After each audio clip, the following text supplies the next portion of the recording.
Este es el curso de la asignatura de castellano de segundo de bachillerato del Centro Específico de Educación a Distancia de la Comunidad Valenciana.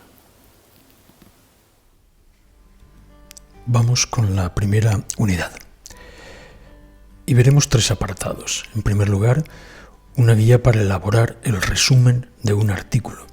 Después determinaremos unas pautas para centrar el tema.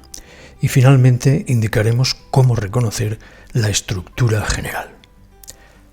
Para confeccionar un resumen hay que considerar estos aspectos.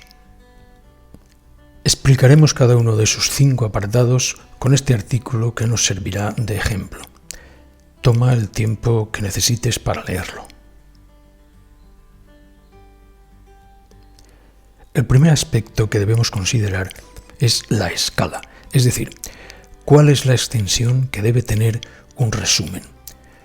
Para los artículos que estamos tratando, se considera que una extensión adecuada sería un 20% del escrito principal.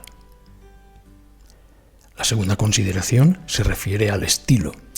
En este sentido, hay que señalar que el resumen es siempre algo muy particular y personal, y que además su confección refleja la habilidad expresiva de quien redacta.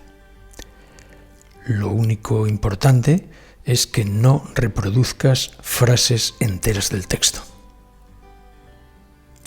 La función, es decir, el objetivo del resumen es señalar lo más esencial, lo más básico y notable, de manera que alguien que lea únicamente el resumen sin haber leído el artículo completo debería captar su contenido principal. Por otra parte, la forma final que debe tener un resumen es la de un párrafo.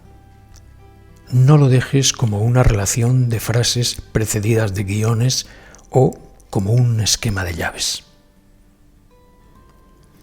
¿Y cómo llegar a redactar un párrafo con el contenido fundamental? Puedes seguir la pauta de suprimir por un lado y generalizar por otro. Debes suprimir los ejemplos y las anécdotas y debes generalizar en una sola frase las ideas repetidas o los argumentos similares. Veamos cómo. Fíjate en el artículo de ejemplo. En él hemos suavizado con letra gris los ejemplos y las anécdotas, es decir, los eliminamos para nuestro resumen de manera que queden visibles las partes donde se concentran las ideas. Y por otro lado, también aparecen ideas repetidas, como las 2 encuadradas en rojo. Y si observas con detenimiento los 3 resaltados, observarás que contienen ideas secundarias. De esta manera, al final nos quedamos con esas frases más visibles que son las que contienen mayor información.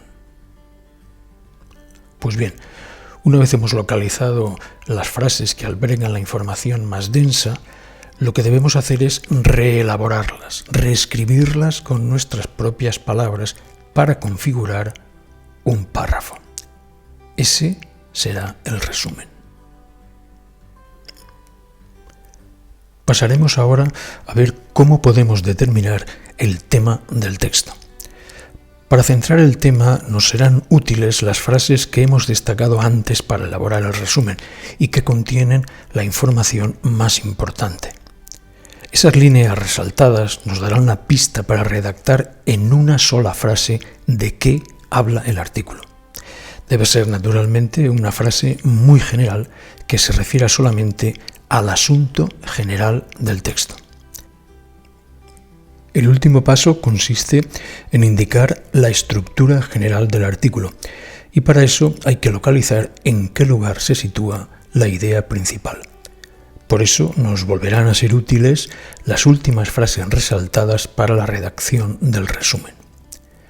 Lo cierto es que tan solo nos interesa determinar si esa frase que contiene la idea más notable se encuentra en la primera mitad del artículo o en la segunda mitad.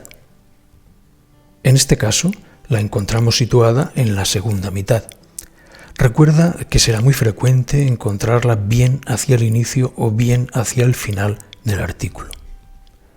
Si la idea principal se encuentra hacia el principio, en la primera mitad, diremos que tiene una estructura analizante. Si por el contrario la idea principal se encuentra hacia el final, en la segunda mitad, diremos que tiene una estructura sintetizante. Y hablaremos de una estructura encuadrada si la encontramos tanto hacia el principio como hacia el final.